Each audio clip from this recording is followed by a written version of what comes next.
deuxième édition de Métro News pour cette semaine. Bonsoir à toutes et à tous. Merci de suivre Télémétropole. La capitale haïtienne a vécu une nouvelle journée de violence, notamment à Tabar et Delma 30. Une quinzaine de corps ont été recensés à Tabar, des entreprises pillées et des maisons incendiées à Delma 30. Et l'ambassade de France a fermé ses portes face à l'insécurité croissante. Le CHA a lancé un plan d'urgence pour venir en aide à 4 millions de personnes en Haïti. Le budget nécessaire s'élève à 908 millions de dollars pour répondre à la crise humanitaire aggravée par l'insécurité et les déplacements de population. Seulement pour le mois de janvier, plus de 6 000 personnes sont déplacées à cause de l'insécurité. Également, titre de ce mardi, le Premier ministre Alix Didier Fils-Aimé fait le point sur ses premiers 100 jours au pouvoir. Il annonce un doublement du budget pour les forces de sécurité et un fonds de 55 millions de dollars pour le processus électoral, tout en affirmant que les élections ne pourront se tenir sans une amélioration de la sécurité.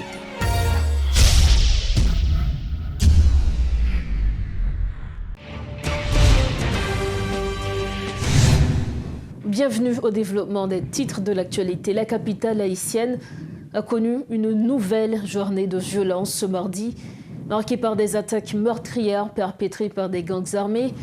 Les communes de Delma et Tabar ont été particulièrement touchées. À Tabar, au moins une quinzaine de corps ont été recensés après une série d'attaques sanglantes. La compagnie HL Construction, située à Tabar 27, a été saccagée et son agent de sécurité a été abattu. Son PDG Hervé Lerouge a fermement condamné ces actes de violence, soulignant leur impact dévastateur sur l'investissement en Haïti, déjà en grande difficulté. À Delma 30, le bilan humain reste incertain, mais plusieurs maisons ont été incendiées par les assaillants, forçant des habitants à fuir, abandonnant leurs biens à la merci des criminels. Toutefois, les forces de l'ordre sont intervenues plusieurs heures après le début des attaques pour tenter de contenir la progression des gangs. Cependant, la situation sécuritaire continue de se dégrader dans la capitale. Face à cette montée de l'insécurité, l'ambassade de France en Haïti a annoncé la fermeture de ses portes jusqu'à nouvel ordre. Comme on le disait tout à l'heure, les bandits armés ont fait régner la terreur une nouvelle fois à Port-au-Prince ce mardi. De nombreuses victimes ont été enregistrées dans les rangs de la population à la suite d'une attaque menée par les gangs à Delma 30 et dans ses environs. Cette offensive des criminels de la coalition Vivre Ensemble a entraîné un déplacement massif des résidents de cette zone. Cette terreur a occasionné la paralysie quasi totale des principales activités. Sur le qui-vive, les habitants continuent d'appeler à l'aide des autorités. Suivez ce reportage signé Richie Fortuné. Il était aux environs de 4 heures du matin, ce mardi 25 février, quand des bandits de la coalition Vivre Ensemble, armés de fusils d'assaut, ont envahi la zone de Delma 30. Cette attaque, qui survient après plusieurs tentatives tuées dans l'œuf par des policiers, soutenus par des éléments de la population, leur a finalement permis de prendre le contrôle de ce quartier. Des morts, des incendies de maisons et d'autres dégâts sont recensés. Mais la station, ta voie aéroport là, mais elle est en train de lier. Pas de en bas encore. Il n'y a pas de gens qui vont mourir. Policiers, bon bagaille. Des policiers zone. C'est policiers zone qui vont nous mourir déjà. Mais pas opération la police. Si policiers sont pour tuer des nègres en bas, policiers qui ont aidé nous depuis qu'ils mourir, nous ne pouvons pas arrêter encore. Égal. Quitter la police, ça va être directeur de la police. Les policiers, les commandent tête. Si les policiers n'ont pas de dirigeants, il n'y a plus bien de travail. Les exactions des bandits prennent de l'ampleur de jour en jour. Parmi les nombreux déplacés occasionnés par cette nouvelle attaque sanglante des gangs, un quinquagénaire qui s'échappe avec une brouette dans laquelle il transporte le corps sans vie de son petit cousin. Un véritable drame. Il s'exprime dévasté par le chagrin. C'est un petit ton cousin. Bon, ils ont débarqué dans la zone là. Ils sont dans la Cali. On est là quand ils sont. Donc vous avez sauvé quoi là? Non, oui, oubliez pas pour la mettre dans la main.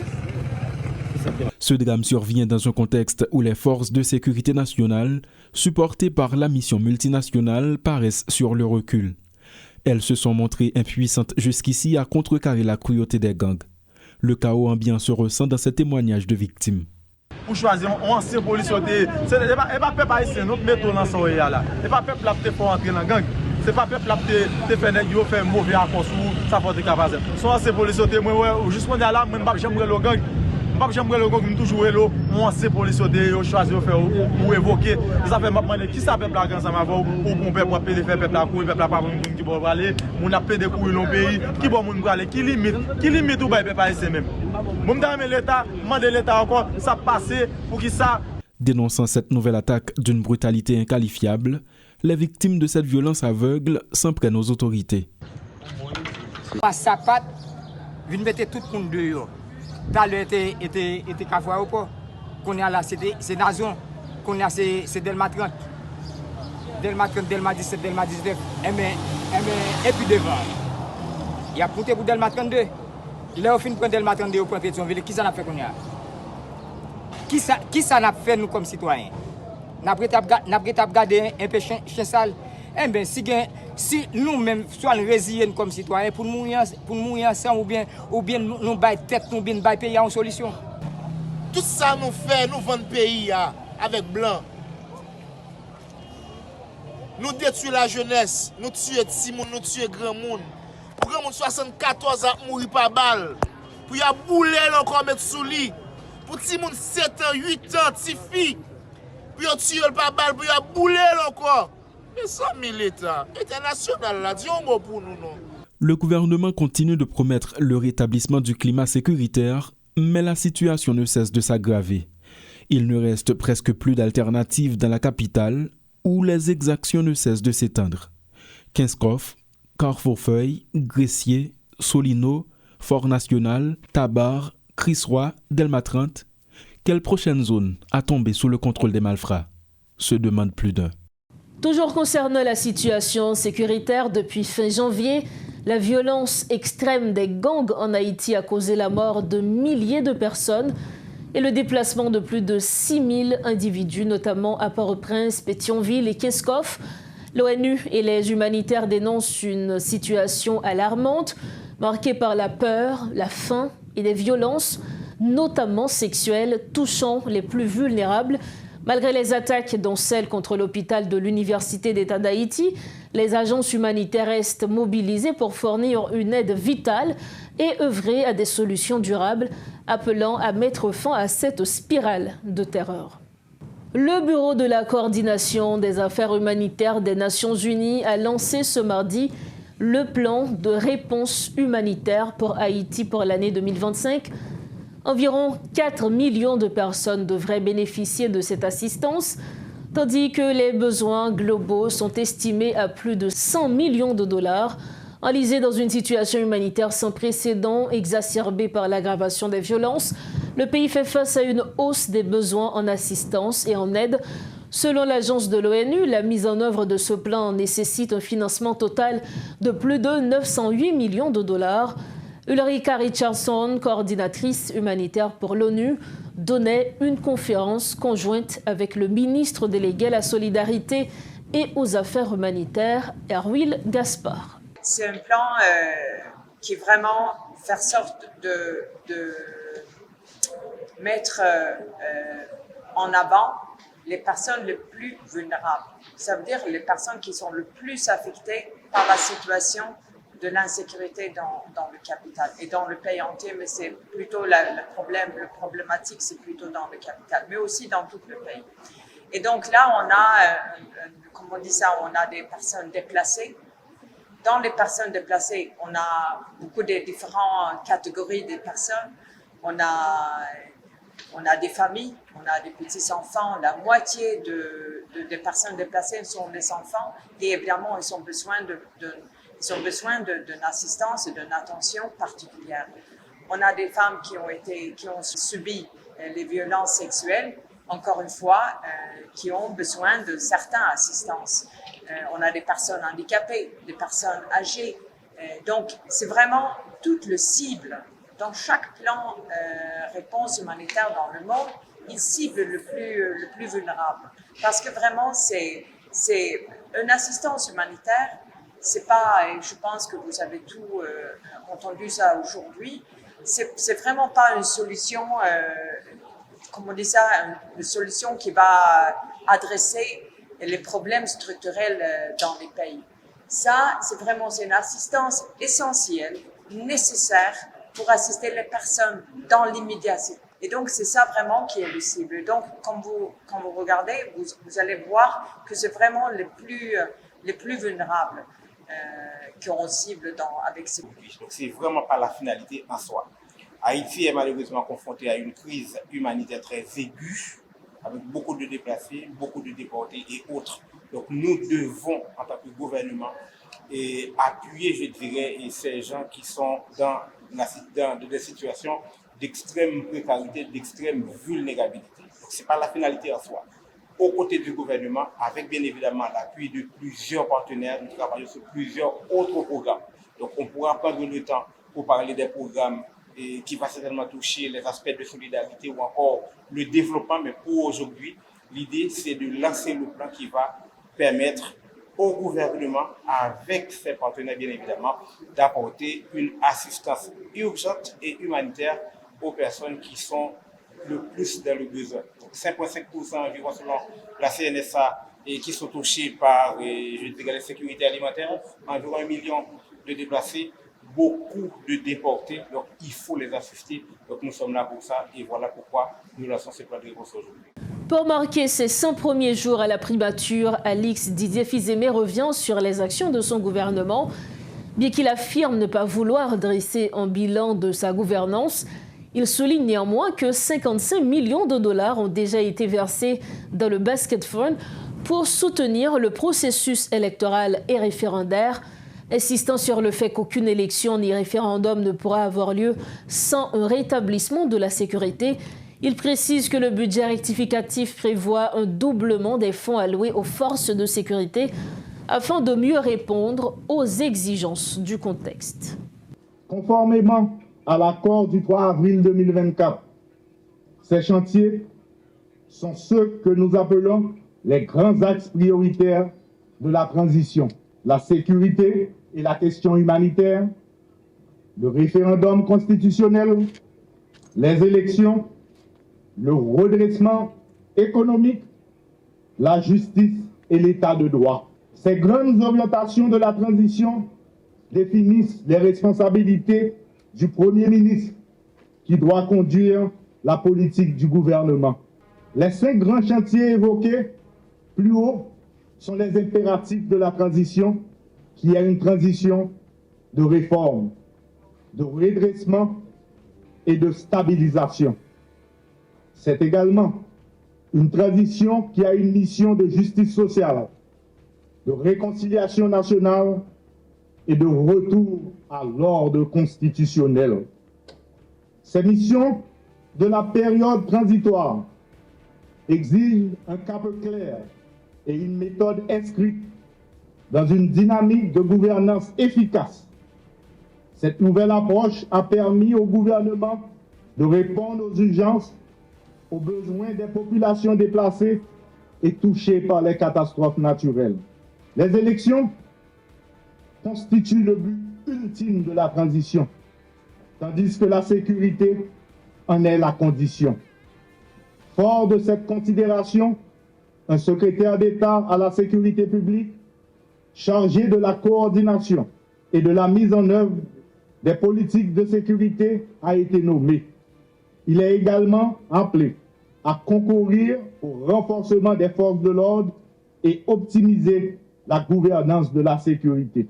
Notre engagement pour le rétablissement de la sécurité est marqué par un investissement massif dans les équipements de la PNH et une meilleure prise en charge des policiers et employés civils de la PNH. Nous sommes confrontés à une crise humanitaire nécessitant une réponse urgente et coordonnée du gouvernement. Dans le contexte actuel, tout plan de redressement économique doit être soutenu par un budget rectificatif. Ce budget rectificatif est le levier qui permettra de relancer l'économie et financer adéquatement les chantiers prioritaires de la transition. Ce budget rectificatif est un véritable budget de guerre, puisque l'enveloppe dédiée à la sécurité sera doublée. Les défis sont immenses, mais je vous promets que chaque centime de ce budget rectificatif sera consacré aux priorités de la transition, notamment la sécurité et les élections. Alors que le gouvernement haïtien poursuit ses préparatifs en vue des élections et du référendum constitutionnel, de nombreuses voix s'élèvent pour exiger en priorité le rétablissement de la sécurité. Des responsables d'organisations de la société civile estiment que sans un climat sécuritaire stable, toute démarche électorale crédible est compromise. Ils plaident pour une action urgente des autorités face à la montée en puissance des gangs et à la détérioration des conditions de vie dans plusieurs régions du pays. Parmi ces acteurs, Duclos Bénissois du Cocharco, il est l'invité du journal. Monsieur Bénissois, bonsoir. Merci en pile pour disponibilité à Métropole. Et bonsoir, Madame Roseberine. C'est un plaisir pour nous dans Métropole à soir. Et ça fait longtemps que nous ne pas passé dans le cas là. Je voulais faire nous plaisir, faire Cocharco plaisir. Et pour nous venir commenter ensemble avec Métropole la situation que nous vivons aujourd'hui. Nous te remercions pour l'invitation et nous profitons de saluer tous les téléspectateurs Métropole et fans et Métro News et les syndicalistes. Nous saluons. Alors, Osodil, ensemble avec nous pour nous commenter situation de tension, une situation de chaos. Côté journée, mardi 25 février, encore une fois, plusieurs zones dans la région métropolitaine nord, levées en bas. Grosse tension, notamment à Tabar, Delma 30, qui aujourd'hui tombé dans mes bandios. Les Cocharco a gardé situation pays à suivre, question sécuritaire là. Qui position nous, qui ça nous dit? Et position n'est pas date aujourd'hui. Son situation à vivre depuis tantôt 4 ans.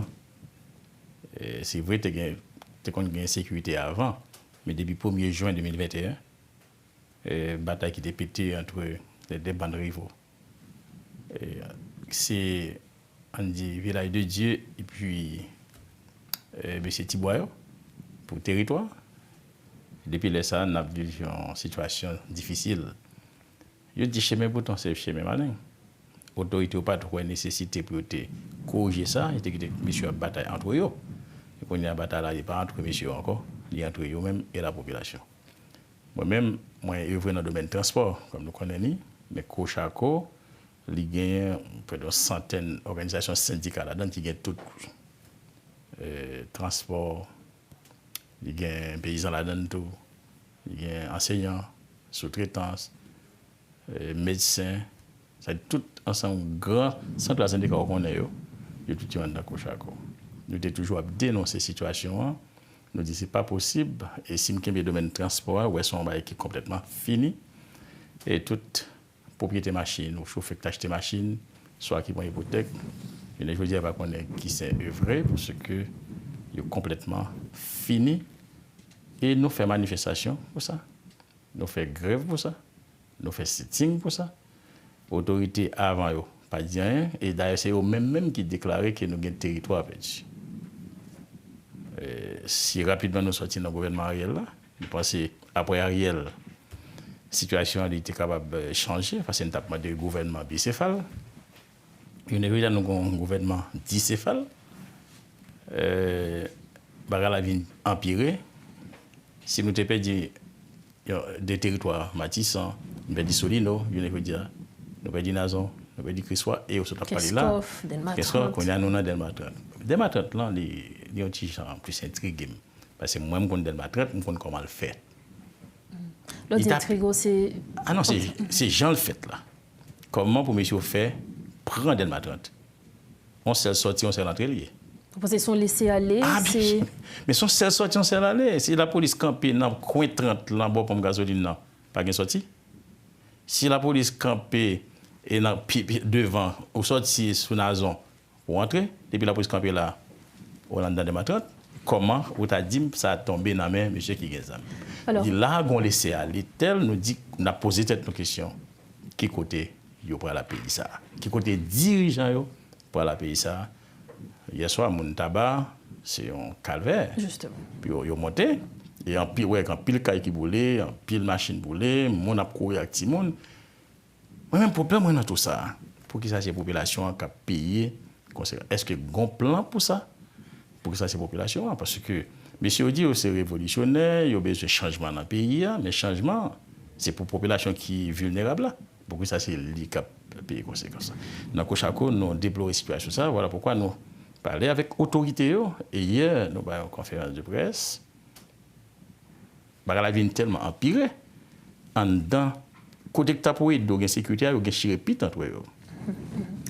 Comment comprendre qu'il y a une sécurité côté PM, avec le chef de la police, et puis CPT a protégé, chef de la police, ça veut dire qu'il y a une division et, principe là, clair, tout royaume divisé, la dispersé, et qui est-ce qui a payé pour ça? C'est moi-même, c'est eux-mêmes, c'est la population, c'est la grande majorité qui a payé les conséquences là. Alors, malgré situation chaotique, ça, malgré situation sécuritaire là, n'est pas améliorée, nous connaissons que l'autorité yo mettait le cap sur l'organisation du référendum, soit en mai 2025, selon prévision yo mettait le cap également sur les élections qui prévoient faites pour le mois de novembre 2025 et à travers justement conférence de presse que Kocharko Tebaï hier lundi, nous rejeté toute modification constitution et nous réclamé élection et sécurité justement pour qui ça nous rejeter référendum. Je ne pas voulais poser une question en tant que citoyen parce qu'on va poser une question comme journaliste. Nous avons posé cette question pour qui ça référendum. Est-ce que c'est référendum-là qui a besoin de sécurité? Si c'est référendum-là qui a besoin de sécurité, là, tout le monde a dit OK, on a donné un référendum. On regarde ça. On a pris 2 cas de figure. Donc, mais avant, on t'y précision pour téléspectateurs, nous rejetons le référendum, non, mais nous pour les élections. Ah, bien sûr que oui, parce que après 8 à 9 ans, sans pas gagner institution ou pas camper, il faut que camper. Non pas pour référendum, parce que gouvernement qui est là, il n'a pas de légitimité, il n'a pas de moralité, il n'a pas de rien qui bat le droit pour le moyen de la Constitution. Je ne parle pas de référendum, non, pour le faire amendement là-dedans, voire pour le changer. Non. Qui raison faire changer? Mais quand on parle de légitimité, autorité qu'il a, c'est même autorité ça autour qui a bien pour organiser l'élection. Donc si on questionne légitimité par rapport avec référendum qui va le faire, est-ce que question ça pas valable tout pour l'élection? Non, il y a toujours un gouvernement provisoire. Par exemple, le premier gouvernement provisoire qui a gagné après la Constitution 87, Madame Touyo, il n'y a pas de légitimité de facto, mais il a gagné pour faire l'élection. Il fait et il mettait un gouvernement élu. Il n'y a pas de problème qu'il y ait un consensus qui joigne entre les acteurs. Il dit, messieurs, dames, nous là, pour nous mener le pays vers les élections, pour nous sortir de la question de transition. Ça. Mais ce n'est pas ça qu'a fait là. Nous allons loin pour nous dire, est-ce que c'est changer la Constitution qui doit faire? Nous, par exemple, la Constitution américaine, ça a à peu près 235 ans. Depuis le fait 17 septembre 1789, c'est même Constitution ça qui est là, je veux dire, bien sûr, on fait 27 amendements la donne. La Constitution dit que ça peut faire. Est-ce que ça fait États-Unis un petit pays, un pays pauvre? Non, il est en grande puissance. Nous prenons la Constitution de la France, nous prenons 2, qui ont 67 ans depuis qu'ils ont été faits, ça nous a la 5e République là. Est-ce que ils ont changé là? Non. Est-ce que la France est un grand pays? Pour ça, Haïti, dans 38 ans, 29 ans, pas faire Constitution ça à 38 ans, ou d'où veut changer? Nous dit non. La Constitution lui-même, il trace les limites. Il dit, si le combat est fait là-dedans, il y a l'amendement. Le gouvernement, ça n'a pas de droit pour le faire amendement. Il dit comment l'amendement doit être fait. Mais si eux-mêmes, ils veulent changer, qu'on a un procédé, qui raison? Ils n'ont pas de droit à changer et ils n'ont pas qu'à changer. Mais pour les élections, pas de problème. Quand il y a une élection faite, le gouvernement Cabral est lié. Les ça, on a présidé, non, pour 4 environ 5 ans, et puis le Parlement qui a venu, il a venu avec question amendement, la société civile a le gourmet pour nous permettre que changement pour faire. Parce que c'est bien changement pour faire dans la Constitution. Parce que sociologiquement, on ne peut pas ça. Mais il y a des gens, le Parlement, pour le venir avec le gouvernement, qu'on a un gouvernement à la suite là pour le bénéficier des amendements. Nous n'avons pas de problème avec ça. Mais les gens qui là, ils n'ont pas de droit. Et puis, on a 4 budgets, élection, et référendum là. pour deux bouts de papier, oui, non, ils prévoient dépenser 90 millions de dollars américains. Donc, selon même, ce n'est pas nécessaire pour lancer le processus électoral. Donc, nous sommes capables de lancer le processus électoral sans faire le référendum. Ah, bien sûr que oui. Il y a une constitution qui l'a déjà. On a fait élection sans problème. Mais dépenser 90 millions de dollars, tandis que mes amis, on a plein chaque jour, pas de moyens pour la police, pas de moyens pour l'armée. Eh bien, 1,20 millions de dollars comme ça. Il y a un hélicoptère pour capable au moins aider la police de drone. Hélicoptère. Ou bien ça à peu près $1 million. Oui. Si on prend 20 millions, ça fait 20 hélicoptères au moins qu'on prend comme ça pour bailler la police. On dit ça sort pour hélicoptère, il y a l'autre bagaille. Pour que ça besoin dépenser l'argent, ça, eh bien, nous dit, société à tout le monde qui n'est pas d'accord avec Poignard, ça, que le gouvernement de facto qui l'a, voulait faire, nous dit non, nous pas la donne pour te coller, dans le sitting nous, dans la pétition nous, dans la manifestation nous, pour nous dire non, il n'y a pas de droit. D'ailleurs, article 282 à 284 là dit comment pour ça fait, et particulièrement article 284.3, il dit toute consultation populaire tendant à modifier la constitution par voie de référendum est formellement interdite.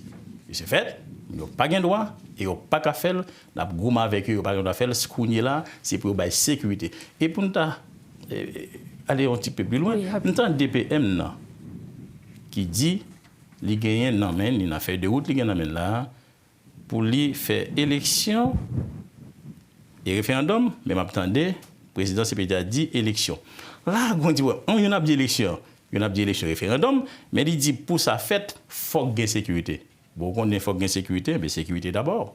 Sécurité d'abord, après ça n'a pas d'élection, mais question référendum, non, monsieur, retirez ça dans la tête, nous, pas de élection, pas de référendum qu'a fait là, parce que la Constitution lui interdit ça. Rapidement, pour nous capables de finir du club Benisso, est-ce que vous pensez que gagner un non-dit, non, question référendum, non, puisque on se dit clairement que nous pas là-dedans, nous exprimer pour qui ça tout, est-ce que selon vous-même, autorité ou gagne un bagage, il n'y a pas dit population en sous question? Il n'y a pas jamais dit population la vérité. D'ailleurs, c'est devant son pile l'argent là, dans faire assise, un peu partout, il dit. Bon, est-ce que ça voulait justifier? La Constitution, l'article 21, il dit, par contre, c'est pour ça que vous voulez changer le nom, il dit, depuis qu'on vole bien l'État, son crime de haute trahison. Est-ce qu'il y a besoin de retirer ça? De ça, bah, il y a les gens qui veulent. Nous, par contre, ça de mais ça fondamental, les gens qui n'ont pas de droit. Pour Jovenel Moïse, même moi qui était président, qui était élu, il était gagné en légitimité, il était là. Le président dit non, la Constitution ne va pas changer. Et puis, les gens, ils vont changer. Ça de tu vas mettre Kembel, ça prend même. Non, mais mon yo prend pas qu'on est au secteur pour changer là, yo mettre Kembel parce que la Constitution l'a prêté demeure, n'a fait amendement là-dedans à partir de élections pour le fait yo et puis qu'on y a des autorités établies, qu'on y a na chita sous sa Constitution dit qu'il pour fait mais question changer Constitution nous pas là-dedans et nous pas aller jusqu'au bout que chaque dit pas là-dedans et grand pile secteur déjà qui a plus voix pour dire non, pas là, et on met à nous dans des jours à venir. Est-ce qu'il y a de moyens de pression pour nous montrer, pour nous prouver clairement que nous pas là, est-ce qu'il y a de moyens que nous pouvons faire pour qu'effectivement, pour la population a besoin de sécurité. Sécurité d'abord. Référendum, non. Nous déjà dit non. Moyen de nous gagner, c'est dénoncer, c'est faire pression, c'est faire sitting, et pas faire carnaval. La population va faire bac sur question carnaval là. On dit 90 millions de dollars pour le dépenser pour référendum. Pourquoi faire? Qui sa constitution fait? Et les fait mon a courir quitter caillou là? Si les fait mon pas manger. Article 256 constitution dit faut faire zou pack pour tout le monde pour mettre bête. Bon, si vous pas faire ça, c'est constitution fait ça. C'est dirigeant pour changer, c'est pas constitution. Nous autres du Cochaco nous dit non déjà et nous invitons tout le monde, la presse, et les anthropologues, sociologues, et tout le monde qui connaît la loi pour nous continuer à lever camper contre ça parce que nous ne sommes pas gain droit. Nullement pour dire à la constitution ça. Duclos Benissois, merci infiniment d'avoir été avec nous. Donc c'est nous-mêmes qui vous remercions et ça fait nos plaisirs. Je me souhaite c'est pas la dernière fois d'avoir avec vous et n'a continué à parler d'ailleurs, n'a continué à faire et ça nous plaidoyer ça, la constitution il doit rester là. Si son bagage rien meilleur que dégage avec mais peuple ici pas de changement, constitution peuple ici a besoin de sécurité pour capable vaquer normalement l'occupation. Merci encore. C'est nos remercions. Voilà donc les propos de Duclos Bénissois, coordonnateur du COCHARCO, qui est le collectif des syndicats haïtiens pour le respect de la Constitution. Il était notre invité ce soir. Merci de votre fidélité à Métro News. Le parti politique aidé dresse un bilan catastrophique des 100 premiers jours du chef de la primature. Les membres de cette structure dénoncent le laxisme des autorités par rapport aux groupes armés qui ont envahi la commune de Keskov. Le pays est dans une situation critique à cause de l'augmentation des actes de violence, souligne Richelet Simonville. Alors que la population est livrée à elle-même, les autorités se livrent de leur côté à une lutte de pouvoir, estime M. Simonville. Nous écoutons ses propos. Parti politique aidé salue la population de façon générale qui vivent tout mauvais moment. Le moment n'a pas là en bas main terroristes d'État. Aider, constater incapacité, mépris, à connivence Conseil présidentiel 9 membres, à tout gouvernement dirigé par Alix Didier Fizeme. Dans la cause de l'insécurité, qui fait dans les deux pays, je dis fait exactement 10 mois depuis le Conseil présidentiel de transition officiellement campé. Parti politique aidé, constater Conseil présidentiel ça changer gouvernement sous gouvernement. Gouvernement ça actuellement gagne en tête li Alix Didier Fizeme qui gagne un bilan pour 100 premiers jours qui est catastrophique dans tête primature. Sous yeux complices ensemble avec alliés yo gardé yo livré Keskov, yo livré Delma 30, yo livré Tabac 27, yo livré pour l'autre fois encore 4 Foufeuilles. Population en prend note. Population ouais à clair, c'est rat-caille cap manger caille. Nous arrivons au terme de cette édition. Avant de partir, le rappel de l'essentiel de l'information à la une.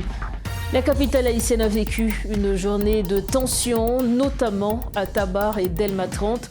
Une quinzaine de corps ont été recensés à Tabar, des entreprises pillées et des maisons incendiées à Delma 30. Et l'ambassade de France a fermé ses portes face à l'insécurité croissante. L'OCHA a lancé un plan d'urgence pour venir en aide à 4 millions de personnes en Haïti. Le budget nécessaire s'élève à 908 millions de dollars pour répondre à la crise humanitaire aggravée par l'insécurité et les déplacements de population. Seulement pour le mois de janvier, plus de 6 000 personnes sont déplacées à cause de l'insécurité. Également en titre, le Premier ministre Alix Didier Fizeme fait le point sur ses 100 premiers jours au pouvoir. Il annonce le doublement du budget pour les forces de sécurité et un fonds de 55 millions de dollars pour le processus électoral, tout en affirmant que les élections ne pourront se tenir sans une amélioration de la sécurité. Voilà ce qui met fin à notre deuxième édition de Métro News pour cette semaine. Merci infiniment à chacun de vous de l'avoir suivi. Merci également à toute l'équipe de Métropole. On se retrouve demain. Entre-temps, restez branchés, Métropole. Bonsoir.